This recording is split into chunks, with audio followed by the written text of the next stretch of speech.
I mean, he's so blatantly stupid.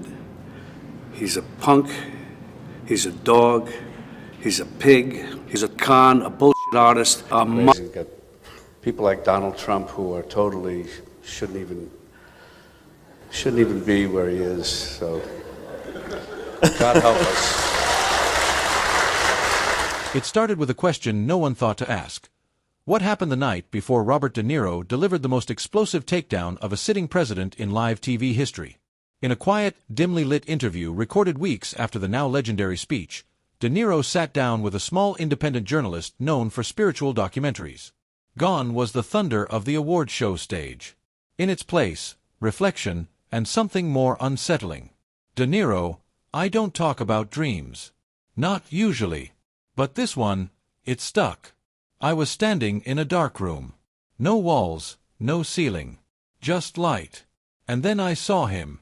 A man, cloaked in white. I couldn't see his face. But I knew it was him. The interviewer leans in, unsure whether this is allegory, stress, or something else entirely. De Niro, conted, he didn't say much. Just 3 words, expose the beast. And then he was gone. Those words, 3 syllables, would echo louder than any applause De Niro received that night. And while most dismissed his fiery performance as just another Hollywood rant, few knew the spiritual storm that may have lit the fuse. Some call it divine guidance. Others say it's the subconscious finally breaking through. But in a world where politics and performance often blur, one thing is certain, that dream changed everything. And not just for De Niro. The dream might have stayed buried, just another strange flicker of the subconscious, if not for what happened hours later. The night was like any other award show. Gowns, champagne, carefully rehearsed speeches. But when De Niro took the stage, something was different. He didn't hold a script. He didn't glance at the teleprompter. He looked directly into the camera. And what came next wasn't Hollywood. It was something closer to a confession. What viewers didn't know at the time was that De Niro hadn't slept much. Close friends said he seemed wired, restless.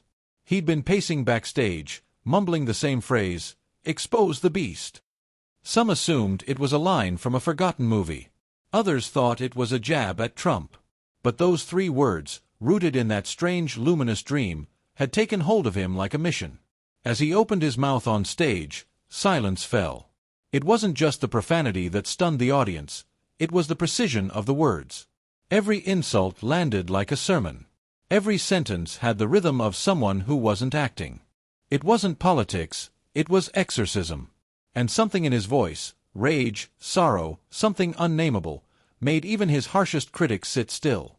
Some pundits said later that it felt less like a speech and more like a warning. And here's the wild part. After the broadcast, as clips spread like wildfire online, one detail kept popping up in comment sections and reposts. What was that glow around De Niro? Did you see the light hit him like a halo when he said, expose the beast? Pixel artifacts? Lighting glitch? Or something else? You decide. Hours after De Niro's speech aired, Trump did what he always does when cornered. He grabbed his phone and unleashed a tweet storm. But this time, it was different. There was no calculated sarcasm, no smug nickname strategy, just rage. De Niro is a washed-up psycho, he typed at 2:14 a.m. Nobody watches those stupid awards. Nobody cares what a failed actor thinks. Total loser. But the caps lock meltdown didn't end there. White House aides reportedly scrambled as Trump locked himself in the residence, ranting about Hollywood devils, and demanding a full investigation into De Niro's mental state. One former staffer, who spoke under condition of anonymity, said it was the most unhinged they'd seen him since the toilet flush pressure tweet. Unnamed aide, he kept pacing and muttering, what did he mean by beast? What does he know? Who told him? Like, genuinely paranoid. We thought he was joking. He wasn't. In Trump's world, being mocked is one thing. Being revealed? That's war. What followed was a press conference so chaotic it made headlines before it even ended. Trump, visibly sweating, veered from foreign policy to Fox ratings to divine conspiracies. Yes, you heard that right. Trump, I don't know what he saw. I don't care about dreams. I have very, very strong dreams, the best dreams, but I don't talk about them. Unlike some washed-up lunatics." He paused, then stared directly into the camera. "Trump, you want a war, Bobby? You got one." It was supposed to be damage control. It became gasoline on the fire. Because what Trump didn't know, what he couldn't have known, was that De Niro wasn't done yet. The morning after the awards show chaos, Robert De Niro threw gasoline on the fire. Instead of hiding behind a publicist, he did the unthinkable. He showed up for a live, unfiltered national TV interview. No script. No safety net. Just him, a chair, and millions watching. From the moment the cameras rolled, you could feel it. The host was rattled. Palms sweaty. Probably juggling texts from panicked network executives, brand sponsors, maybe even political handlers. De Niro, on the other hand, sat like a monk in a hurricane. Calm, steady, almost eerie. And then he dropped the bomb. "I wasn't planning to say any of that. I didn't even know what I was going to say until I stood up there," he said. "But I had a dream the night before. And in that dream, Jesus spoke to me." Every molecule of oxygen seemed to vanish from the studio. The host blinked. Again. And again. Then attempted CPR on the conversation. "You mean metaphorically, right? Like, symbolically?" De Niro didn't flinch. "No. Literally. He told me, the beast speaks with gold, but its heart is ash. Expose him." And I knew exactly who he meant. That was it. Within minutes, the clip flooded every corner of the internet. Commentators left and right imploded in real time. Was De Niro losing his mind? Having a breakdown? Or had something else cracked open? On conspiracy forums, bells rang like it was Christmas. Christian TikTokers declared De Niro an unexpected prophet. Some connected his vision to the Book of Daniel, others to Revelation 13. A viral post titled "Robert the Lion" pulled over 10 million views in 24 hours. "If God could use Balaam's donkey," one tweet declared, "he can use Robert De Niro." Skeptical pundits laughed. MAGA mouthpieces howled. But somewhere in the middle, millions just froze. Because what if this wasn't politics anymore? What if it never really was? Hours after De Niro's explosive interview, Fox News went into apocalyptic panic mode. Tucker wasn't hosting that night, but his replacement looked like he'd been handed a live grenade. Hollywood elites are now claiming divine visions? What's next? Ariana Grande parting the Red Sea. Behind him flashed a graphic titled "Hollywood Heresy," with De Niro's face literally engulfed in cartoon flames. The Chiron beneath screamed. Actor claims Jesus sent him to destroy Trump. But the real tremors weren't happening on television. They were rumbling through the pews of white evangelical America. Suddenly, pastors who spent decades warning against celebrity worship were being asked the unthinkable. What if God had just spoken, through Robert De Niro? Reports leaked that a Texas megachurch quietly hosted a late-night closed-door service titled "Discerning De Niro." Over 400 people showed up. Some were ready to denounce him as a demonic deceiver. Others, unsettlingly, looked curious. "I can't stand his politics," one pastor allegedly whispered, but something about the way he said it felt like truth. TikTok got there first. One fiery young preacher posted a sermon clip that went nuclear. God used Cyrus. He used Nebuchadnezzar. Why not De Niro? The Lord moves in ways that offend our pride. The comments were absolute chaos. Accusations of blasphemy battled declarations of prophecy. A few dared to ask the question out loud. Had Trump been miscast in their story all along? Early polls started to twitch. Nothing major. But among Gen Z evangelicals, something hairline fractured. One Reddit thread summed up the mood perfectly. What if Trump really is the beast? And what if De Niro just pulled the veil? No one could answer. But suddenly, terrifyingly, everyone was asking. Everyone knew Donald Trump wouldn't stay silent. Silence isn't in his DNA. But no one was prepared for what actually came out of Bedminster.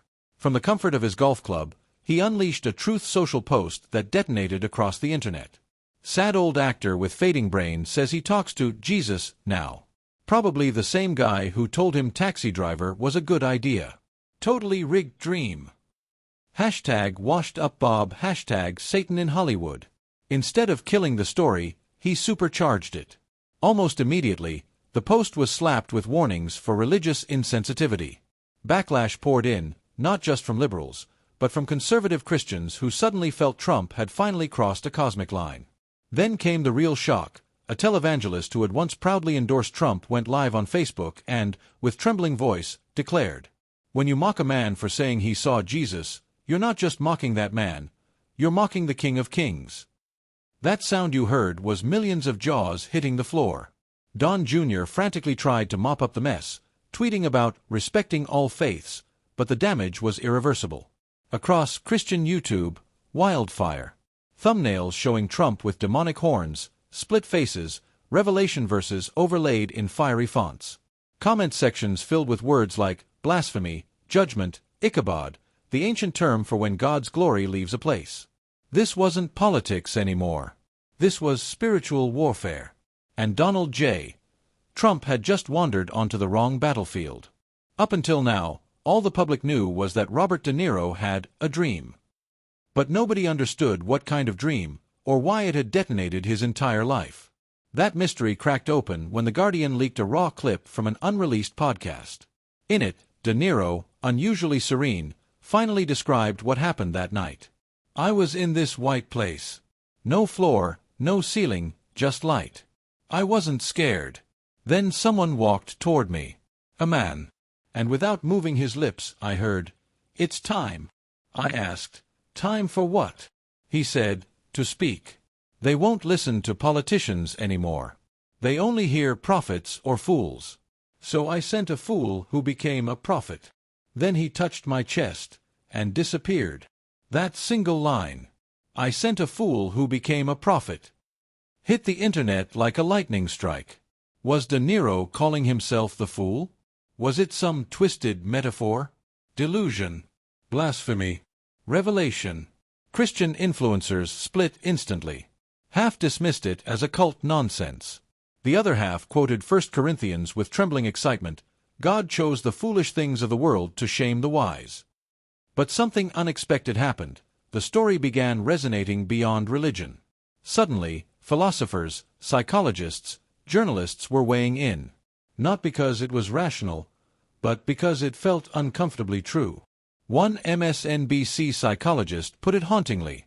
"We're not reacting to De Niro's dream because it's irrational.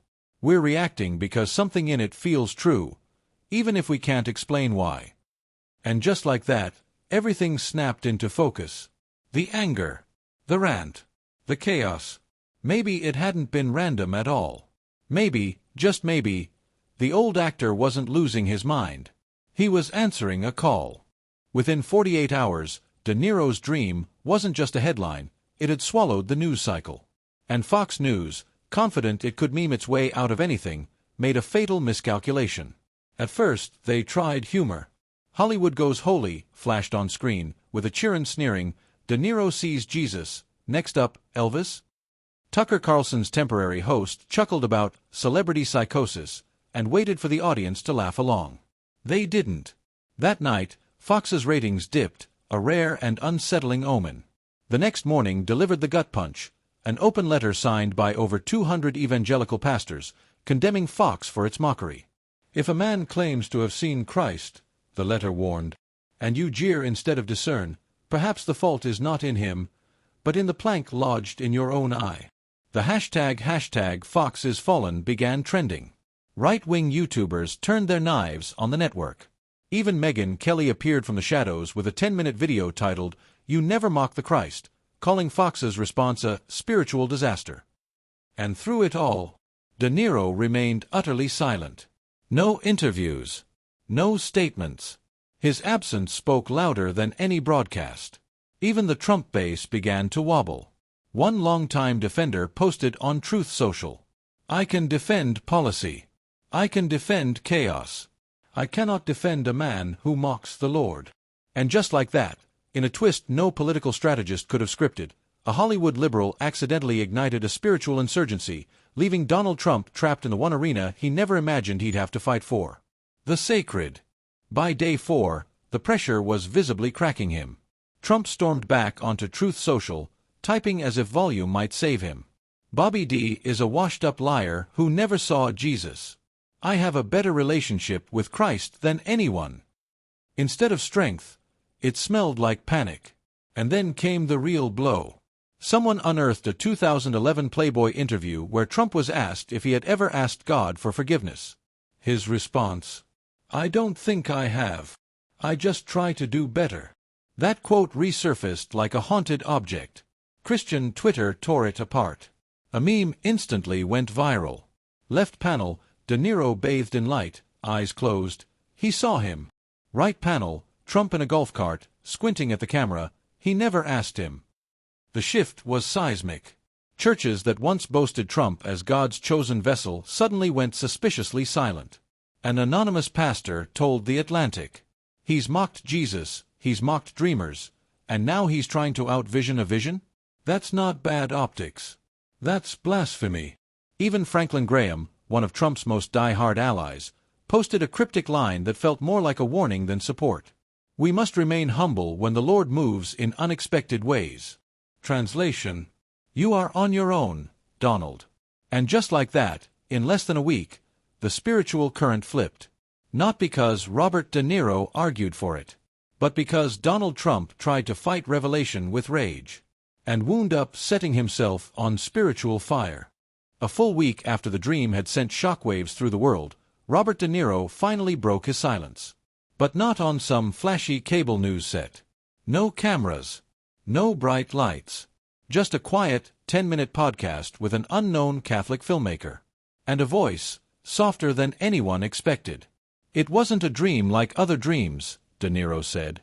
"It was warm, bright. And I wasn't being told anything. I was just being seen. For the first time in my life, I didn't feel like I had to perform." As soon as the clip dropped, the internet exploded again. De Niro continued, "I've built a career playing violent men, broken men. I know what corruption looks like from the inside. And Trump, he isn't playing. He is that man. The one who grins while he ruins people. I didn't need Jesus to tell me that. But maybe I needed him to tell me to stop yelling and just show it." This was De Niro like no one had ever seen him before. No rage, no punches thrown, just a pause. A quiet that spoke louder than any shout. Within hours, the podcast clip hit 15 million views. Reactions poured in, not just from liberals, but from conservatives, too. A retired Army colonel tweeted, "I don't like Hollywood. I don't like De Niro. But what he said. I felt it. We need less shouting and more of this." And just like that, the fire shifted again. From scandal to sincerity. From outrage to reflection. The man who once told Trump to go F***K himself was now telling the world to look inward. The backlash hit fast, and hit hard. Fox News launched a relentless 5-segment blitz in a single night. Laura Ingraham slammed it as Hollywood heresy. Tucker Carlson's stand-in labeled it spiritual propaganda. And Sean Hannity didn't hold back. Jesus doesn't visit people who starred in Taxi Driver. Let's be serious. But here's the kicker, nobody was laughing anymore. Not even Trump's die-hard base. On Truth Social, loyal fans were confused, even rattled. One top comment asked bluntly, "If Jesus really came to De Niro, does that mean Trump lost his favor?" Another shot back. "How can a fake tough guy like De Niro get a real vision when Trump's been fighting for God for years?" Chaos spiraled through the echo chamber. Even Marjorie Taylor Greene jumped into the fray, tweeting, "Jesus would never appear to Robert De Niro. Fake vision. Satan disguises himself as light." But then, the plot twisted. Someone unearthed her 2020 interview, where she claimed Jesus appeared to her in a dream, telling her to run for office. The Twitter world exploded with side-by-side screenshots. "Jesus appeared to me and told me to speak truth." MTG, 2020. Jesus would never appear to De Niro. MTG, 2025. The hypocrisy was glaring. Christian TikTokers stitched the clips together with the caption, "So, Jesus pick sides based on your political alignment." Oof. By week's end, evangelical TikTok was buzzing, but not for Trump. Instead, it was trending for a soft, 3-minute De Niro monologue. Whispered, not shouted. Set to gentle piano, overlaid with the words, "If he shows up to sinners, maybe that's the whole point." Just when it seemed like the frenzy was dying down, a Southern Baptist pastor from Georgia threw a match on the fire, and not the way anyone expected. Reverend Caleb Morrison. 55 years old, thick drawl, a longtime Trump supporter, until now. In a viral 48-second Sunday sermon, he said, "If the Lord appeared to Robert De Niro in a dream, that don't prove God endorses Hollywood. But maybe, just maybe, it proves he's not finished with any of us, including Donald Trump." That clip exploded, 20 million views in less than a day. Youth groups played it on repeat. Faith YouTubers broke down in tears. And then the unthinkable happened. Fox News invited Pastor Caleb on air. The interview felt almost scripted, too awkward to be real. Host, "Are you saying God is correcting Trump through De Niro?" Pastor Caleb, "I'm saying God uses donkeys to speak. He can use Robert De Niro. He can use anyone. If we only listen to people we already like, maybe we're not listening to God, we're listening to ourselves." Silence. The host moved on, but the seed was planted. Church message boards ignited with debates. Sermons shifted tone. Some congregations even showed De Niro's award ceremony speech in full, not as praise, but as a warning. One bulletin headline caught eyes everywhere. "Even the world sees it. Character still matters." For the first time in years, De Niro wasn't just a talking point among atheists and progressives. He was showing up in Sunday morning PowerPoints. Cornered by a story spiraling wildly beyond his control, Trump did what he always does best: make it worse. From the gilded halls of Mar-a-Lago, he dropped a video loaded with ominous music, building up to a rant so unhinged that even his own team scrambled to scrub it afterward. Robert De Niro is a washed-up actor, a total disgrace. No one respects him. And if Jesus did appear to him, then maybe Jesus has some explaining to do. Yeah. Donald J. Trump just threw shade at Jesus Christ, on camera. Most of his supporters tried to act like it never happened. But the internet never forgets. That clip exploded, chopped, remixed, memed into a viral sensation dubbed Trump versus the Trinity. One viral edit showed Trump in a courtroom, arguing with God, yelling, "You're not even a real judge." Behind the mockery, though, something more serious was brewing. Faith leaders, some longtime Trump allies, started quietly pulling away. Then, publicly, a Catholic radio host called Trump's words blasphemous. A Protestant newsletter ran a headline that said it all. "You can't lead the faithful by mocking the faith." Even Fox and Friends grew uncomfortable, hastily pivoting to lighter topics like tariffs and Taylor Swift's cat. But the damage, it was done. Trump had finally crossed a line no spin doctor could erase. And De Niro, he hadn't said a single word in days. Not because he was hiding. Because he didn't need to. As the media machine kept spinning, Fox News in panic mode, pastors divided, MAGA influencers turning on each other, Robert De Niro disappeared. No press tour. No Instagram statements. No interviews. Just silence. Narrator. And in an era where silence is suspicious, his absence spoke louder than 1,000 headlines. Was he retreating? Reflecting? Or had he said everything that needed to be said? A New York Times reporter tried to reach him. No response. A Hollywood director claimed he spotted De Niro at a cafe in Tribeca, alone, reading the Bible. No confirmation. Just whispers. Meanwhile, churches from Los Angeles to Charleston were replaying De Niro's award show speech during Sunday services.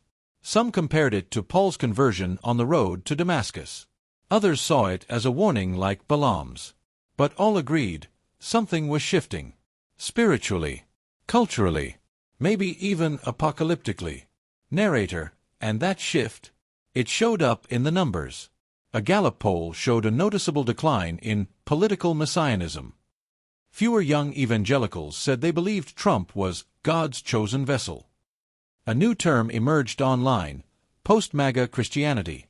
And still, silence from De Niro. Commentators began to wonder, Had he ever intended to spark a spiritual movement? Or had he simply warned America of political danger, only to accidentally ignite something bigger? One Christian podcast host said it best. He didn't preach a sermon. He didn't quote scripture. He just had a dream. And it was enough to wake up the country. Narrator. The irony?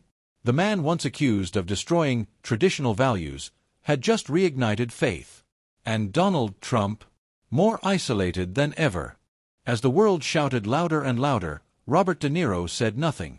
And in that silence, something began to crack wide open, not just in Hollywood, but across the entire country. No more interviews. No tweets. No public appearances. It was like he dropped the mic and just walked into the wilderness. Meanwhile, churches kept replaying clips of his speech. Youth pastors quoted him, not for politics, but for that pause, that one haunting line from the podcast. I didn't feel like I had to perform.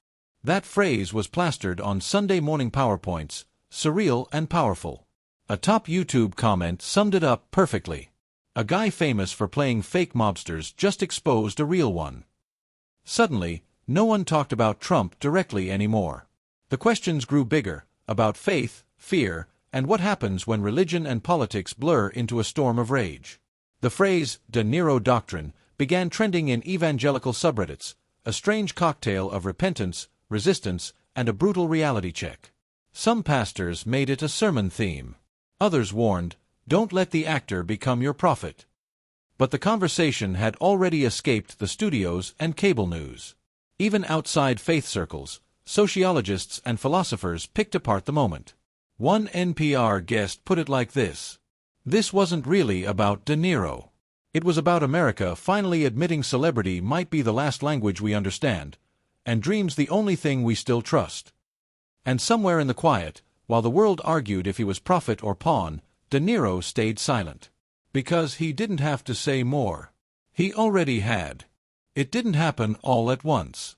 But over the next few weeks, something began to crack, not in Hollywood, not in Washington, but in pews across America. Churches that once hailed Trump as a flawed but chosen warrior suddenly fell silent. Prayer groups stopped naming him. Worship leaders quit quoting his policies. Even the usual fire and brimstone Facebook posts grew quieter. Then the stories started pouring in. A youth pastor in Missouri stepped down, admitting he couldn't preach integrity while endorsing chaos. A Baptist church in Florida quietly painted over a pro-Trump mural from 2020. And in a viral moment at a revival in Tennessee, an elderly woman stood up mid-testimony and said, I voted for him. I prayed for him. But if mocking Jesus is your line, well, then I finally found mine. The room held its breath. This was no longer about theology. Not even about politics. It was about reverence. And Trump had bulldozed right through it with ego on full blast. Meanwhile, De Niro's dream, the white light, the voice, those 3 words, took on a life of its own. Animated, remixed, translated into 17 languages. A short film titled The Dream and the Beast premiered on YouTube, racking up over 30 million views in the first week. No narration. No commentary. Just visuals and De Niro's voice echoing. They only listened to prophets, or fools. And the world still couldn't decide which one he was. Maybe that was the whole point. Maybe it didn't matter who De Niro was. Maybe the message was never about the messenger. Maybe America didn't need another political hero. Maybe it just needed to wake up. In the end, this was never really about De Niro. It wasn't about Trump. It wasn't even about politics. It was about something deeper. Something messier. Narrator. It was about what happens when faith, ego, fear, and power finally bleed into each other, and anyone, stands right in the middle and just speaks. Not the truth, but a truth. Their truth. For some, it was blasphemy. For others, prophecy. But nobody could deny it did something. It moved people. It cracked open a culture that had grown numb to outrage, blind to contradiction, and hooked on the next dopamine hit of digital noise. A celebrity didn't sell merch. Didn't campaign. Didn't spin. He just spoke. As a man. Who had a dream. And somehow, that hit harder than any slogan, rally, or meltdown on a debate stage. Narrator: maybe it landed because, deep down, we're starving. Not for answers.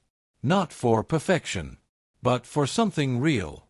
In a country where truth is packaged like content and morality comes with a promo code, a flawed man whispering, "I saw something, and it scared me," might have been the most honest thing we'd heard in years. De Niro hasn't said another word. Trump, of course, hasn't stopped. And the media, they've already found the next match to burn.